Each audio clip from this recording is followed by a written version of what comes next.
Good morning, friends and brethren. So very good to see you this morning. Glad that you are here. Well, we've had quite the week. VBS going on this week. A week of blessing, I think, for everyone who was involved. I was impressed, even before the week got here, at how much work and preparation that so many had made, for the classes. We're going back weeks before VBS. There'll be people coming in and out of the building during the day, working on props or working on class material, so everything would be ready for this week. And as best I can tell, everything came off without any hitch, at least not any hitches that couldn't be fixed right away. And things went along very smoothly. And the excitement and the enthusiasm of the children, just watching the children this week was just very uplifting, very encouraging. And so thank you so much to everyone who was involved in that. And then to end the week with Sarah Beth being baptized, that's just big news too. So that's what a wonderful ending to the week that has been. That was not in the bulletin because Ben already had the bulletin printed out before any news was received on that, but that sure is good news. Well, as mentioned, it's time again for me to try to give a report on the work in Africa. Just returned a couple of weeks ago from there and want to tell you a few things about the work that we are involved in, some preachers that we support there, and just the work that I try to do every year. My travel partners, Steve Klein and Tad Corder, John Gibson's kind of been added to that group. We're trying to make trips every year to go there and to continue our work encouraging some of the saints, the brethren that are there, and do a lot of work with preacher training. That's really become so much of our focus of the work there. But thank you so much for your involvement in this and for sending me to be a part of this once again. There's not going to be a lot of passages and scriptures in this report, as is the case. Always feel kind of odd about that, but it's a report. But a few things I'd like us to consider. I want you to take your Bibles and turn to 1 Thessalonians chapter 1. Now, I draw some attention to this passage because I think maybe there's some applications that we need to make from right here. 1 Thessalonians chapter 1, Paul's letter to a church that he had some relationship with. And here he is acknowledging to them that, not only do I remember you and pray for you, but now I know about your reputation. They had a reputation that had spread. And we think about the sort of rocky start of the church in Thessalonica, and to see where it has progressed and developed to now, I find to be encouraging. But what he says here in this first chapter, he reminds them in verse 6 about how you became followers of us and of the Lord, having received the word with much affliction and with joy of the Holy Spirit, so that you became examples to all Macedonia and Achaia who believe. I find this interesting, that there are those who are brethren in other places that knew about the church in Thessalonica from one way or the other, that the word of God had gone out from them, and they had a reputation of this. Verse 8 says, "For from you the word of the Lord is sounded forth, not only in Macedonia and Achaia, but also in every place your faith toward God has gone out, so that you do not need to say anything." Thessalonians, you don't have to tell anybody about the work you're doing. They already know. Your reputation is that way. And I say this to say to you that the church at Taylor's has a reputation too. Not just sending me out, but it's the support of other preachers that are in Africa. And so I come back from Africa every year saying to you the same thing. There were so many who said for me to tell you hello, like they know you. And to tell you, give greetings to you, and to say thank you for sending me and for sending and for supporting these other preachers that are there. I hear this every time, every year. And so I want to try as best I can to extend those greetings to you from brethren who are far away. So trying to put some things just in perspective. Africa. We talk about Africa and you can get lost literally in Africa. It's a huge continent, 54 countries in Africa. And my work is in the south, down in Zambia and Zimbabwe and sometimes South Africa. But down in the far south, Africa is a very diverse culture. with all of these different countries, and there's different kinds of governments. You go from one country to the next can be very different as far as how the country is run. Economically, it can be very different when you just cross a border from one over to another because of these kinds of differences. There's a lot of tribal differences too. Sometimes even within the country, going from one region to another, there are changes because of tribal influences. To a great degree, much of Africa is religious. About 49% of Africa is made up of Christianity, those who follow some form of Christianity. About 42% are Muslim or Islam, religion of Islam. That's a growing number, distressing. And as we can see on TV, causing difficulties and problems. But again, my work is down toward the south in Zambia and Zimbabwe. Those two countries is what I visited this year. So a lot of pictures, a lot of things I share show poverty, show some of the difficult places in Africa, because that's much of the places where I go. But I feel like there needs to be some balance, that there are places you can go in Africa that are pretty incredible. Zimbabwe is very rough and very difficult, very rugged. But in the far northwest corner, there's Victoria Falls, literally one of the 7 great natural wonders of the world. It's incredible to see. It's an incredibly beautiful place. It's a very diverse landscape throughout Africa. Even within Zimbabwe and Zambia, it's that way. I mean, you can go from deserts to rainforest. And then the animal life is different too, because you can drive along and you can see animals that are very common in Africa, but we only see them in the zoo here. And you don't see this everywhere, but there are places that you'll be driving along and you have to slow down for it. The monkeys or the baboons that are crossing the road. An occasion, a larger animal than that, which is why we try not to drive at night. It's just not safe, though you're more likely to run into a cow than an elephant. But the damage can be all the same nearly when you consider that. And there's just all kinds, different kinds of animals that you can see in places there. And so that's interesting. But most interesting to me is this. What is most interesting to me is the people. I mean, yes, there is the exciting geography and there's the rich animal life that you find there. But all of that pales in comparison to the people.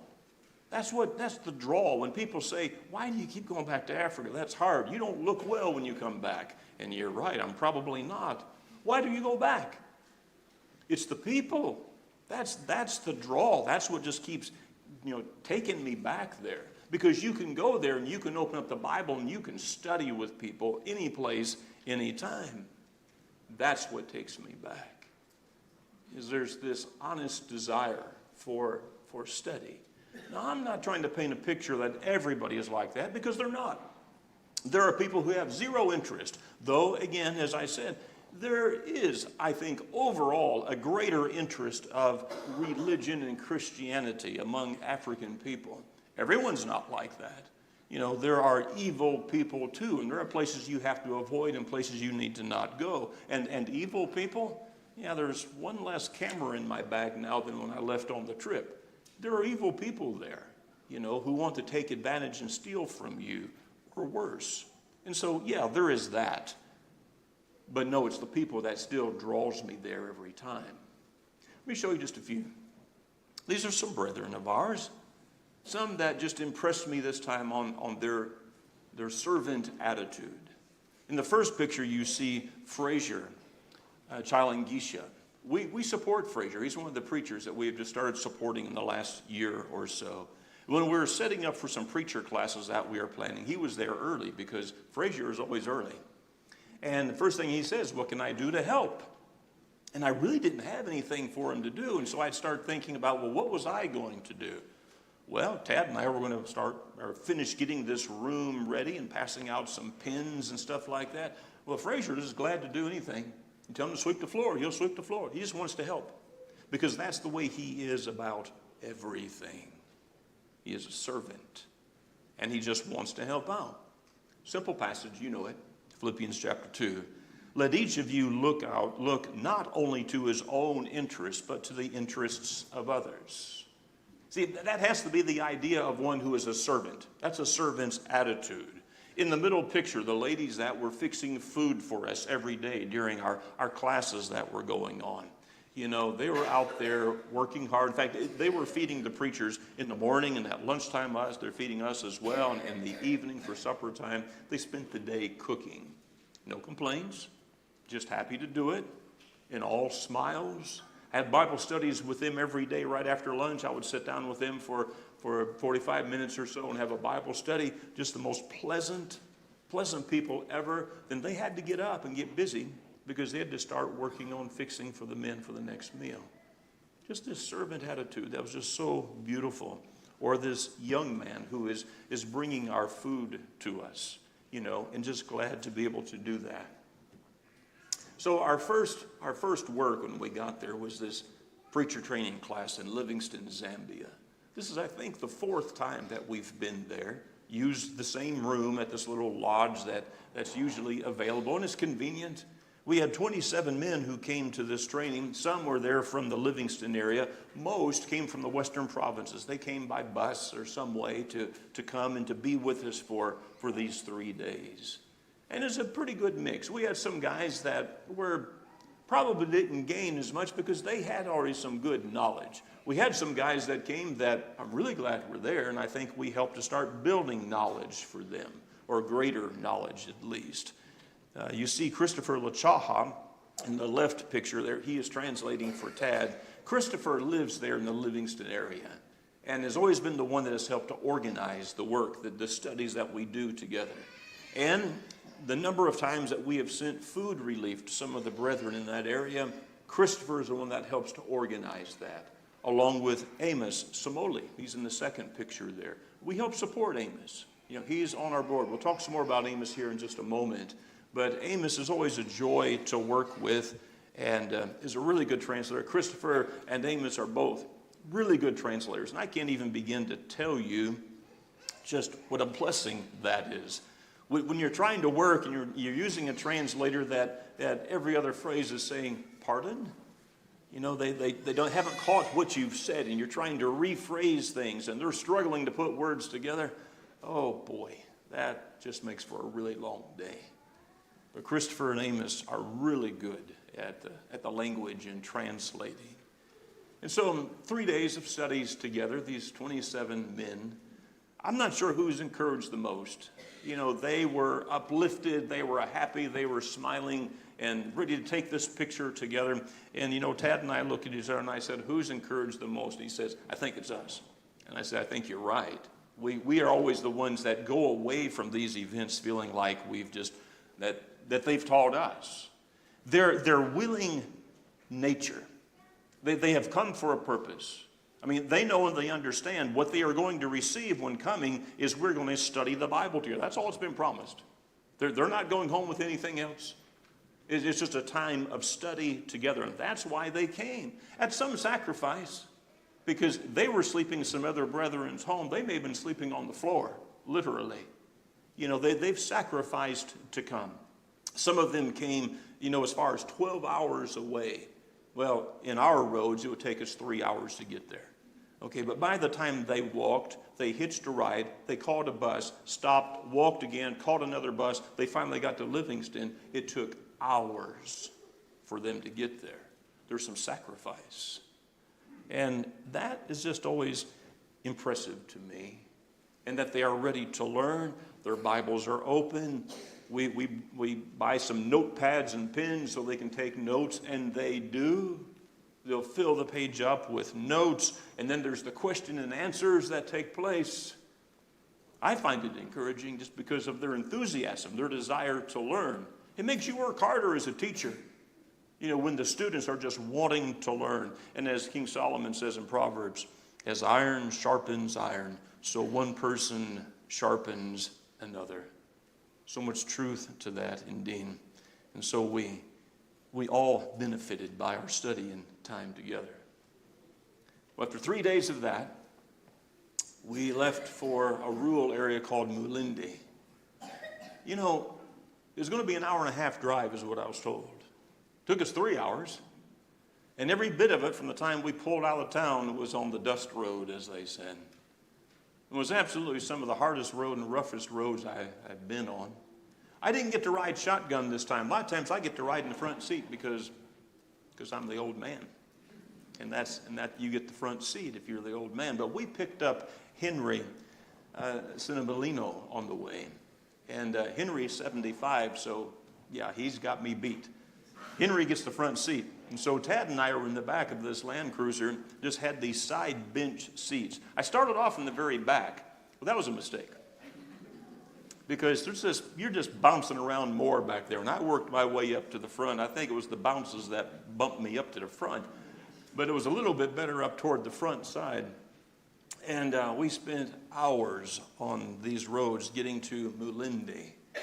So we could spend, we're 2 days of preaching. We actually came home that evening, 3 hours back.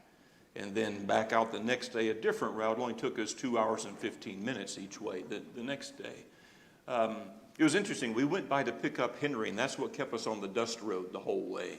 And the next day I said, I told Christopher, I says, I thought we could take the tar road part of the way. He says, yes, but we have to pick up Henry.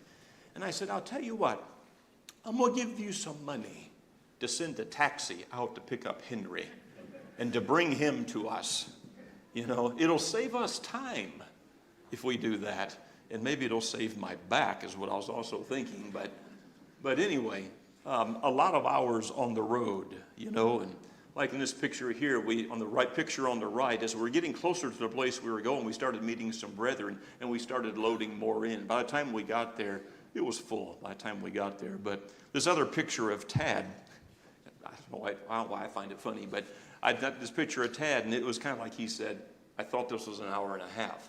And I said, no, that was an hour and a half ago that it was an hour and a half, Tad, you know. And we were both pretty wore out by the time we got to here, to Mulindi. Here's the little church building where the brethren meet.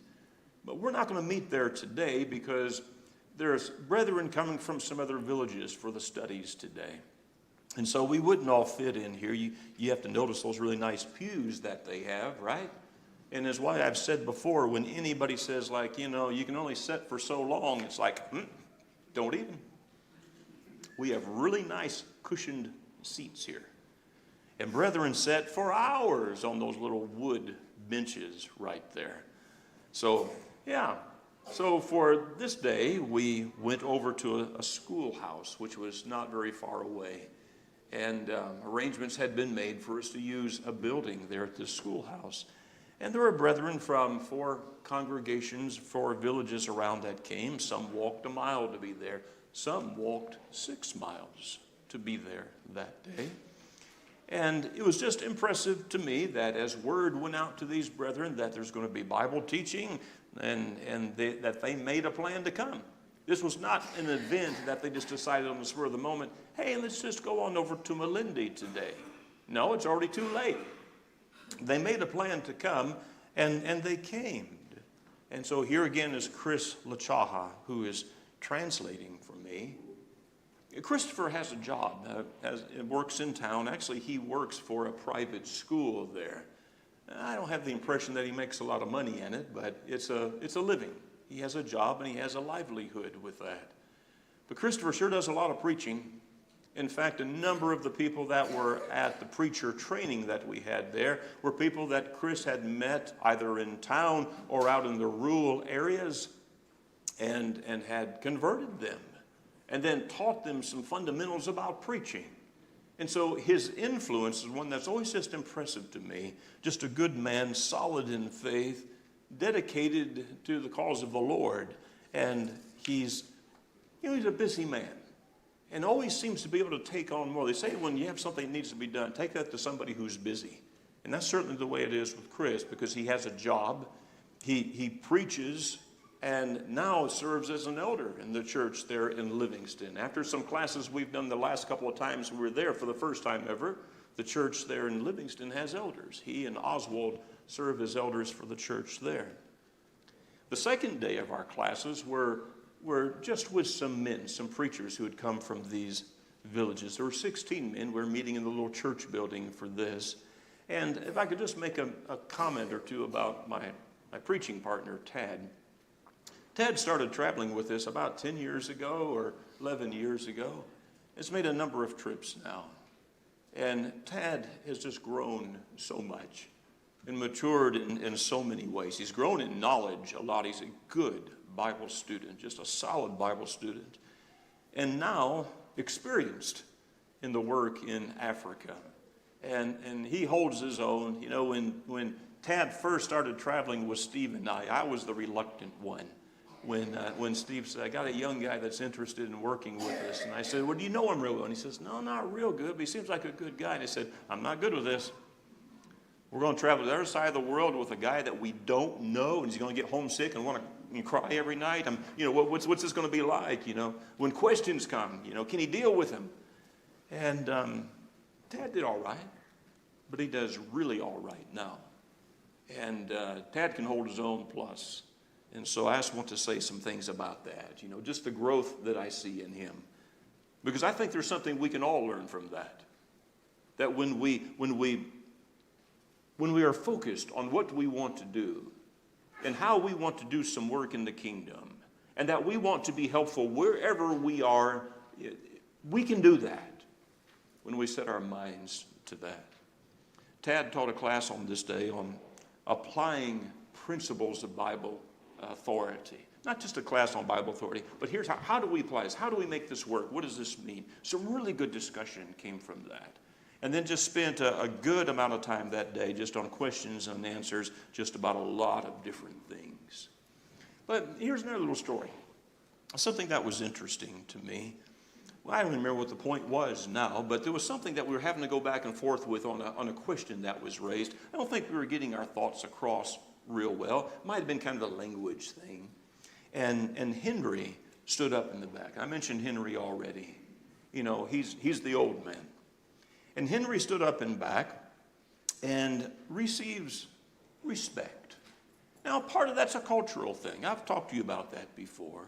The idea of the old man, giving some room to the old man. It's not used in a derogatory way, but it's a respectful way. Henry gets respect because he's an old man. Oh, but there's more than that. There's more than that.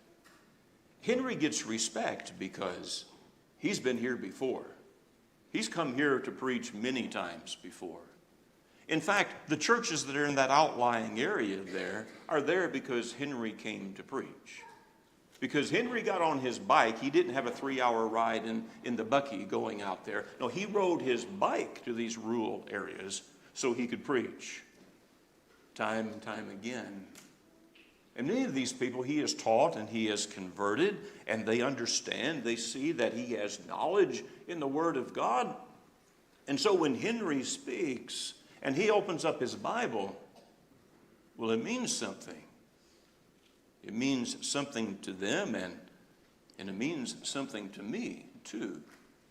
And so there's this idea of knowledge. First, we've talked so many times about the need of growing in understanding and knowledge. Knowledge is a good thing, but couple that with wisdom. You see, wisdom, this idea of applying knowledge, and now you really have something. And we need to fashion our lives in such a way that's what people can see in us. Look, as long as we keep living, we can get old. That's not rocket science. It's not hard to get old. As long as you don't die, you get old. But that doesn't make you wise. You see, there's a big difference there.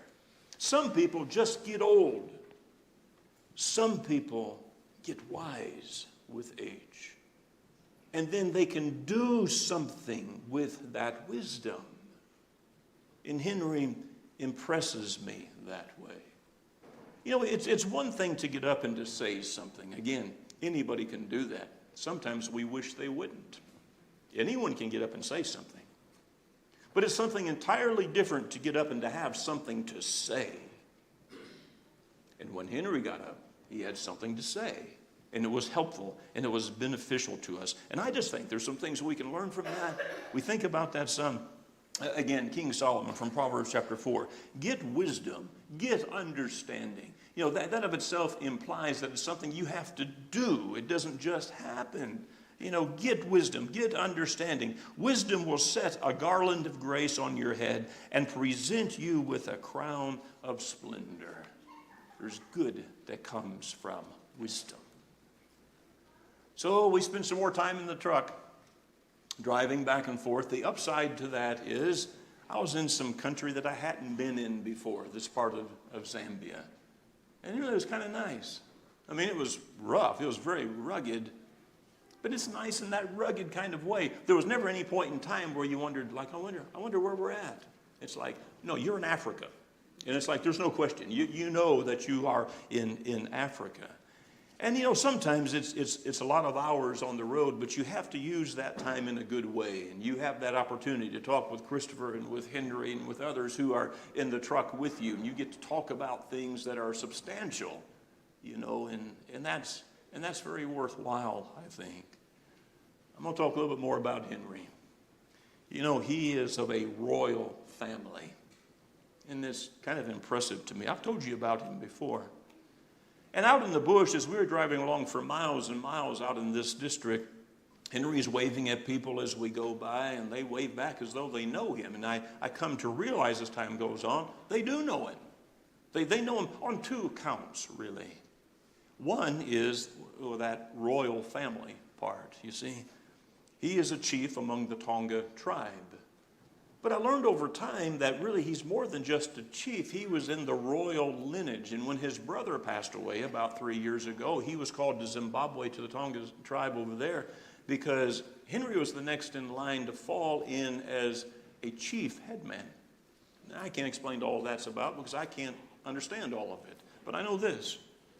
It was a place of some position that he would be one of the top leaders among the whole Tonga tribe.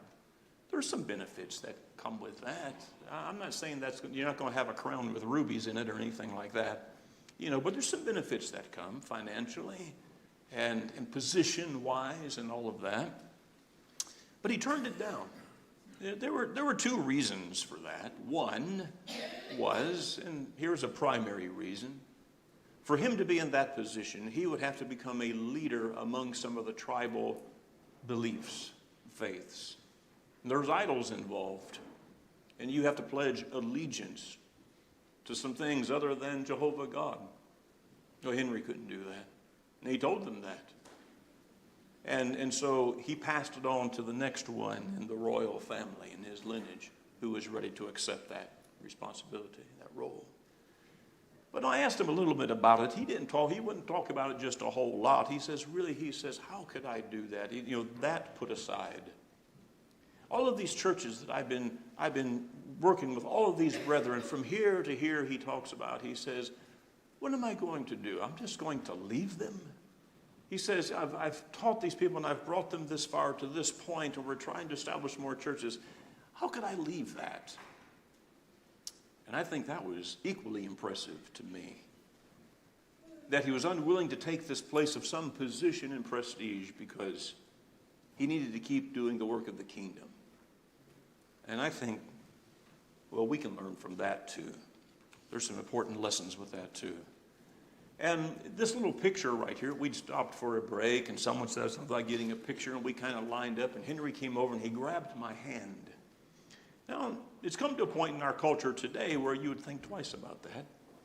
But in this culture, it's very much a sign of respect and trust and honor, and he's trying to make a little statement here that we're all here together.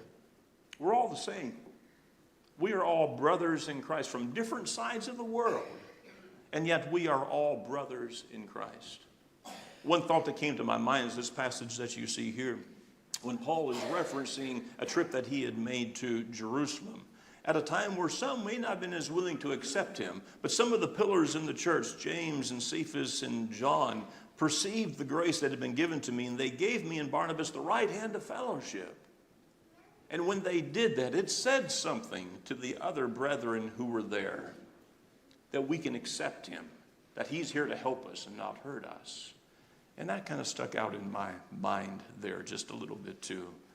Henry has never sought recognition, not in any way I've seen in the 7 or 8 years now that I've known him. but he sure does have a place of influence, but all in good ways and in positive ways. Let's talk about this royalty again for just a moment. You know, royalty, what exactly does that look like? You know, well, I've seen the movies. I got a lot of granddaughters. There's a lot of princess movies out there. You know, and what little girl doesn't want to be a princess? And even guys, you know, guys, even when they're older, I mean, they would wish for the favors that comes to the prince, right? You've seen the movies, you know, that works. And we watch some of the European cultures and their kings and queens and princes and all those kinds of things, you know. Well, I have nothing to do with that kind of royalty. That's not in my lineage. And yet, in Jesus Christ, all of us are a part of the royalty, the lineage of Jesus. And that is something. That truly is something of such incredible value. You remember what we were promised? You know, those who are counted as the elect, the Apostle Peter says in 1 Peter 1, by obedience in the sprinkling of the blood of Christ.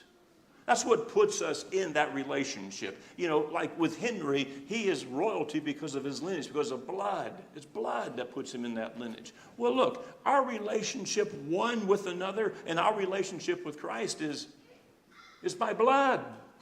It's by his blood that we have that royalty, that we have that relationship. And as Peter goes on to say, you know, as living stones, a spiritual house, a holy priesthood, offers spiritual blessings to God. We are a part of that household, a royal priesthood, he says. A royal priesthood, royalty by blood, that's us. We have that in Christ. But outside of Christ, we have nothing. We don't have that relationship. We tried to leave to get back to town before it gets dark because, like I said already, driving at night is not a good thing.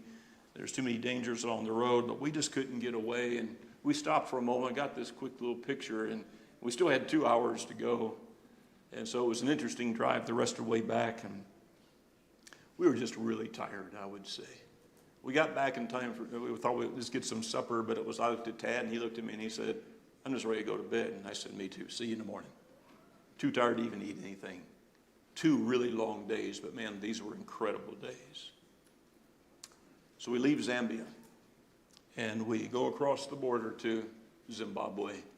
Always an interesting process going across a border in Africa. Sometimes it works really well, sometimes not so much. I've spent hours at this border right here trying to get across, you know, and I think probably a $20 bill in my passport would have got me across quicker, but I just can't quite bring myself to that. You know, it's probably all it would have taken. But this time we crossed over very quickly over to Zimbabwe. And the rest of our time is going to be in Zimbabwe. Did some preaching in Vic Falls, and then we headed out of town again, out into the bush. And some roads just like this here. Beautiful day on the tar road, but we only had about an hour and a half on the tar road, and then things started getting a little bit wild. And some of the sights you see, these ladies walking alongside the road carrying water probably. And then I don't know what this lady on the right's doing. Like, this is an overachiever right here, okay? So you got like 12 buckets on top of her head. And I thought that was kind of interesting. But we get a little farther out and we're onto the dust road and say, no, really, this was a tar road still. But it had so many holes in it that you couldn't hardly drive on. We drove off of the road on the side more than we drove on the road. And we spent 4 hours or so doing this, trying to get out to Matibi, where we were headed next.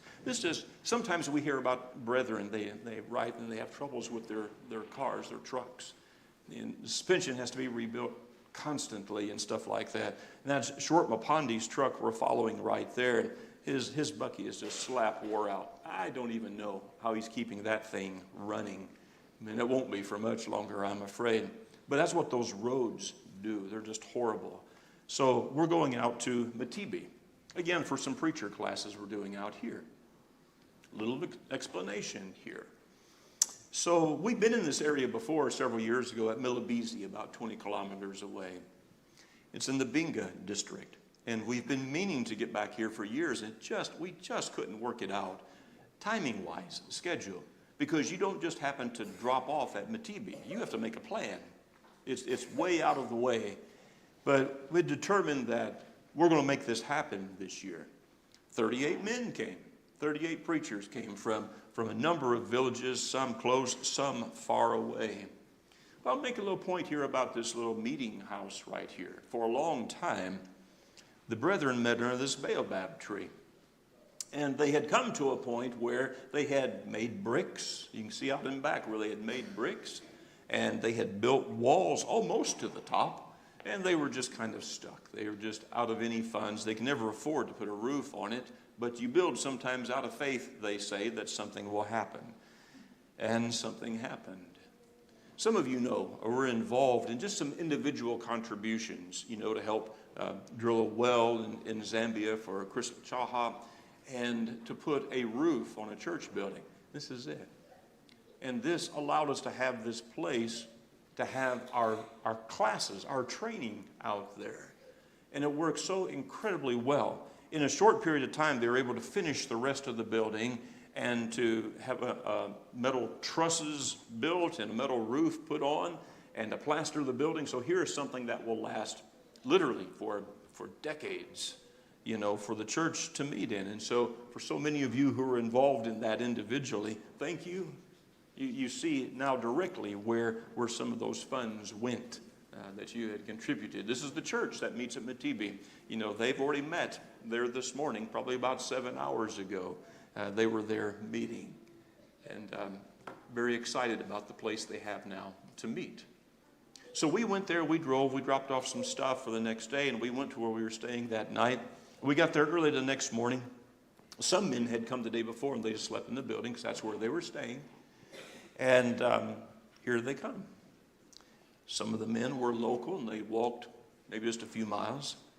There were others that rode a bus. They came some distance, and we were trying to provide some transportation expenses for them.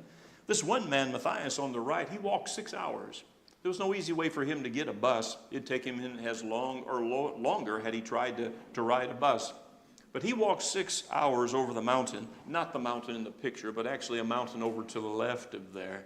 6 hours he walked to be at these classes.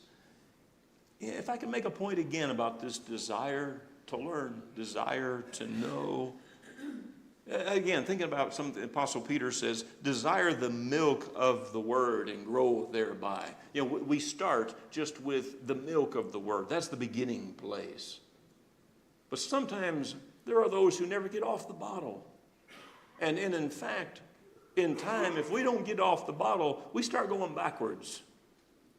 And there has to be this desire for solid food. Hebrews chapter 5, verse 14. Solid food belongs to those who are of full age, who by reason of use have their senses to discern both good and evil.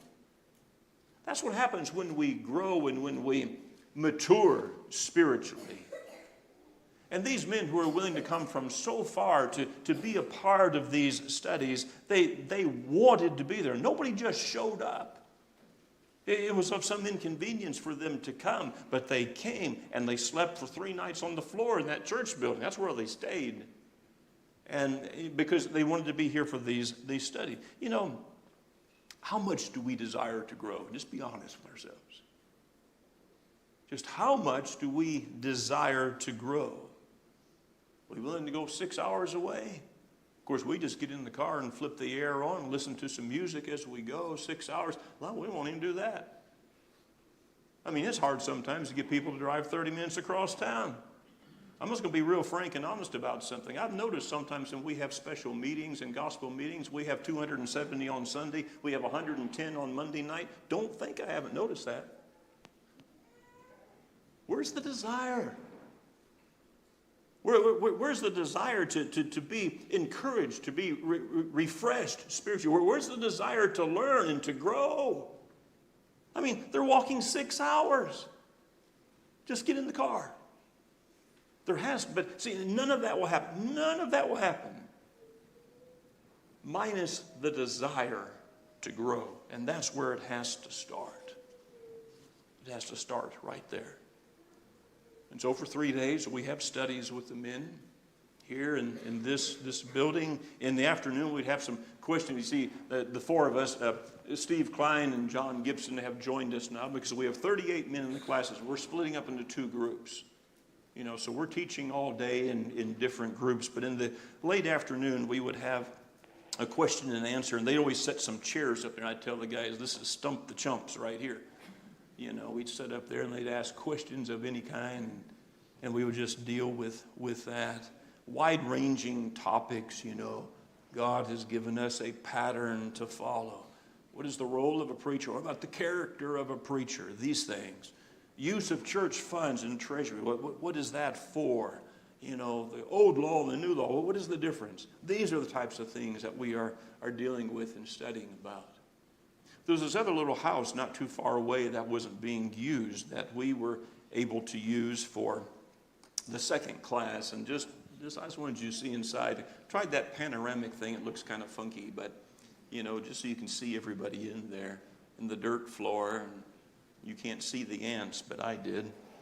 And we're using a projector, which seems so out of place, in this very primitive circumstance. And the generator is running outside, but if we can put some presentations on the wall, they'll take notes. Oh man, they'll take notes. And they have that to go on and to use, a lot of note taking. And that projector is staying there. I've tried carrying it back and forth, and so far it's managed to not get destroyed along the way. But I left it on that side this time for Short and for Peter to use. And again, if we talk about these servants just a little bit, these ladies who are fixing for us, including us, there's 42 men to cook for, and they're taking care of us. You see that axe on the right? I'm not sure if they were chopping up the wood. I kind of hope one of those men was doing that, but he was sitting next to where they were is all I know. And their kids are there the whole time. Oh, these kids. I thought, well, I'm going to get up here close to these kids. And that little girl on the left, she didn't make much eye contact with me. And then when she did, on the right, it turned unhappy. You can't hardly tell in the picture. But I didn't get the picture next is when she got up and she ran to Mama. She's looking at this extremely pale-looking guy who must be a ghost, and didn't want to stay around too close. Let me talk about hospitality for just a moment. Oh, wait, we have here just some of our eating again. Everybody said, did you have sudza? Yeah, I had sudza. My least favorite food, my cornmeal mix there, and roasted goat and a little cabbage. They would fix roasted goat for us because they felt that was like kind of a specialty. And one day there was some boiled goat, and John went over and started to get some. I said, John, I'd pass on that. And he said, well, she already put it on. And I said, they've made some roasted goat over here for us. He said, I'll be okay. He came back a little while later, and he said, tomorrow it's roasted goat. Don't do that boiled goat, I'm just telling you. Anyway, it took a lot of work for them to fix for us, and that's just always impressive to me. But in the evening, these guys, they would stay there after we would eat. We would go back to a little lodge we were staying. Lodge sounds so nice. And compared to sleeping on the floor, it was very nice. And we had kind of a 45-minute drive to where we were going. This is a picture of we were double bunking in some rooms there. It looks pretty nice in the picture, nicer than reality. But again, we had a bed, and we had maybe a shower. And we had electricity part of the time. And we could make hot water for some oatmeal and tea in the morning, and we could put peanut butter on our bread. And so we were kind of we were in tall cotton there where we were at. But and then every morning, and you can't really see the stars on the top there. I tried taking pictures of the stars. Just always so incredible to me, in the bush how many stars you can see, and we would be comforted at night by the stars and wakened at 5:30 in the morning by the fish eagles who like to get up early and screech up and down the river. But I enjoyed sitting out early in the morning and drinking a cup of hot tea and just thinking about the day and all the blessings that we had. And it was kind of a nice place for us to land for a few nights there. And then hospitality. We spent a day in Wangi with Short and Joyce Mupande, whom I've known for so many years now. Joyce likes to cook, and she's a good cook. And in fact, this meal she made for us, there was noodles. I didn't know you could get noodles in Zimbabwe. And she made some kind of a sauce that went with the beef that she had, and it was like really good. And it was like she just enjoys sharing and making stuff for us. And typically, brethren are that way. Even if you're in the bush, it may be sitting in a hut with some hot tea and having a piece of bread, singular. Or maybe it's a few peanuts that they've grown or something like that. But it's just incredible when that happens, because they are sharing with us what they have. Now, quickly, I want to end with a few things here with some men we support. Well, first, this was 2 years ago in Lokosi. You might remember this little place I was preaching in. It was kind of a little mud shack that wasn't big enough for their needs. Again, through some individual contributions a year or so ago, this structure has been built, this roof structure. This is where the church in Lokosi meets at now. And it's big enough to accommodate their needs. And over time, if they want to make bricks and put walls, they can do that. And so, again, I just want you to see where some of those contributions have gone. I want to end with this. There's 4 men that we support in Africa. Alan and Sylvia Fox, this church has supported for many years. He's in South Africa. I did not see them. But the other 3 men I saw on this trip and got to spend some time with them. And you might recall the passage that Luke read to us from Philippians chapter 1 starts explaining Paul's view of this fellowship that the brethren in Philippi have had with him. And he mentions them as being joint partakers in the work that he is doing. And then in chapter 4, he has some more to say about it in verses 10 through 16. But I'm looking at verses 15 and 16 primarily. Now you Philippians know also that in the beginning of the gospel, when I departed from Macedonia, no church shared with me concerning giving and receiving, but you only. Even in Thessalonica, you sent aid once and again to my necessities. And I just want to say this first. I want us to know and to think about the incredible blessing that we have having fellowship with men who preach the gospel. Well, not just in Africa, but across the United States, we're able to help support a number of men. And as a focus, these men in Africa. We're blessed to have that kind of fellowship. And then I wanted to make a point of emphasis because I'll explain why I think I need to make a point of emphasis on this. When we support men, we send money directly to them. From the Taylor's church to them, it's direct. That's the fellowship we have. There's nobody else in between that. And why does that make a difference? Well, I think it does make a difference. And again, there's a reason I'm calling attention to this. God has given us a pattern on what this fellowship should be and how it should take place, how he wants it done. I've heard some people say, well, as long as good is being done, it really doesn't matter how we do it. No, that's an argument that becomes a very deep hole you can't dig out of because there's consequences to that. And when God gives us a pattern, when God expresses his authority, here's how it's going to be done, well, then that's how it needs to be done. We need to follow that pattern. It's not for us to decide. If God has specified, it is not for us to decide. And so the Taylor's church sends directly to the needs of the preachers. And it's a pattern that could not be more simple. It's just one passage. There's other passages, too, that would teach us the same thing, And so what I have seen, and the reason I bring this up, because it became very evident to me again on this trip. What I have seen is a pattern that is so absolutely beyond the scriptural pattern that it is just sickening. There's a lot of church missions in Africa of all kinds. Every church, churches of every flavor have their church missions that they support. And there has got to be, over time, Church of Christ missions. Well, I kind of shudder a little bit even to say Church of Christ missions. The Lord doesn't have a church mission. We've said that before. The church does not have a national disaster relief effort. The Lord does not have a church camp.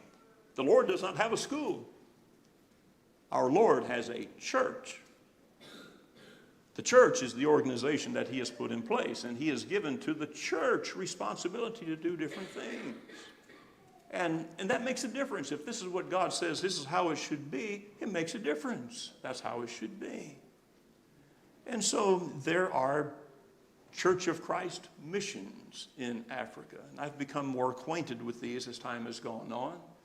Primarily talking to some men who have studied and come to understand truth, some men who have received information from classes that we have been teaching now for 18 years about God's pattern for the church, and who have studied some things and come to realize that they are part of an organization and structure that they can't find in the Bible. And those whose heart is very honest realize, I can't stay in this. And yet if they move out of the organization they're in, they have no money. They have no support because it stops. And if they try to go to that school or that church mission and explain that I don't think this pattern is right, they just say, okay, you can go on and do something else. And their support stops.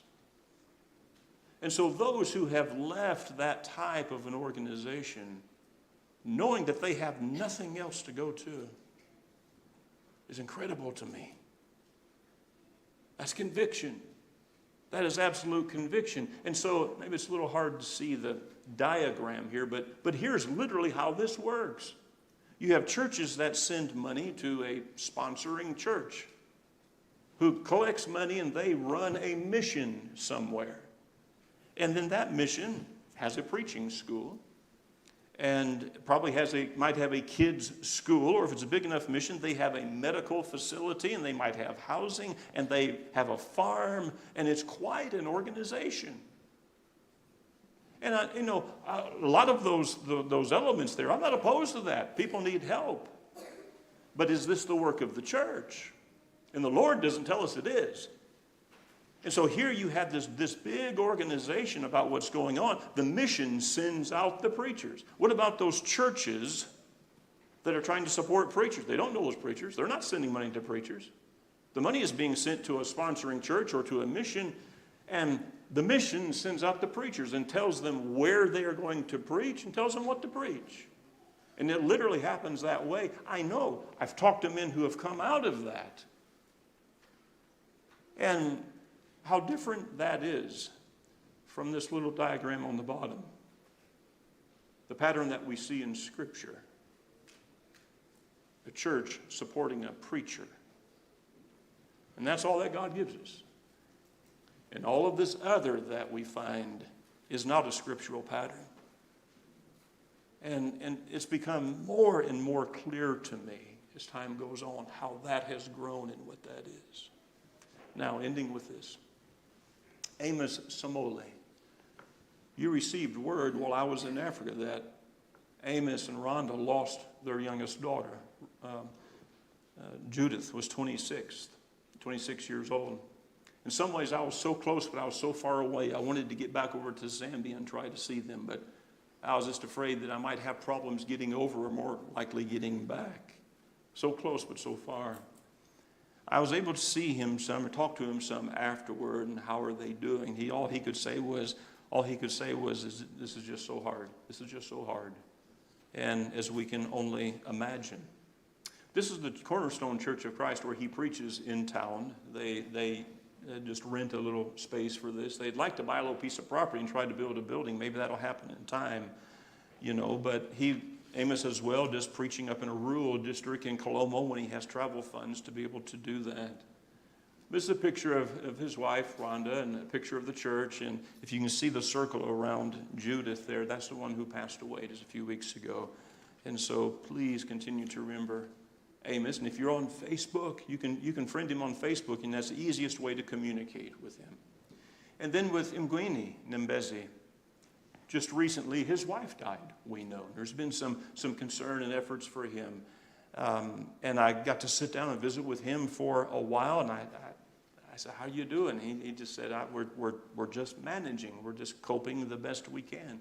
He said, I don't know exactly what I'm going to do at this point, besides preaching. How he's going to take care of the children, trying to sort all of that out. The picture on the right is some cards that some of you made, some of the kids made, and some of you sent. And I was giving that to him. He was just very, very grateful for that. And then Frazier. Frazier is in Livingstone, Zambia. And Frazier has just been an incredible story. I'll have to share with you in another time. He has developed so quickly and has become now just a great help with the church there in Livingston and going to the rural areas preaching. Some have said, well, how did he develop so fast? Well, he gets up at 4 o'clock every morning and he studies. That's how. You know, that desire for the word, more than hardly anybody I've ever met before, you know, and he has become just a great asset to the work there. Challenges, housing and travel money. The house that they rent right now is going to be sold.